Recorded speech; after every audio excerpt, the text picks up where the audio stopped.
বাইরে হচ্ছে প্রচন্ড পরিমাণে বৃষ্টি, আর তার মধ্যে দেখো মেয়ে আমার স্কুলে যাবে, ও জেদ করছে ও স্কুলে যাবে। তো হালকা একটু বৃষ্টিটা থেমেছে, ওই জন্য ভাবছি নিয়েই যাই। কারণ এই যে ঘরে থেকে মানে সারাদিন ঘরে থাকবে তো ওর বিরক্ত হয়ে যায় ঘরে থাকতেও, আর স্কুলে গেলে একটু বন্ধু বান্ধব আছে, খেলা করতে পারবে, একটু পড়াশোনাও করতে পারবে। সেই জন্য দেখো ও স্কুলে যাওয়ার জন্য পাগল হয়ে গেছে। আমি বললাম যেতে হবে না, আর ও তাও যাবে।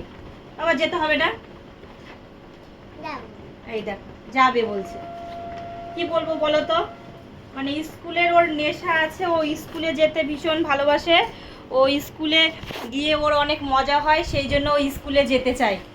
তাই না বাবা? যাবা স্কুলে, যাবা? হ্যাঁ স্কুলে যাবা?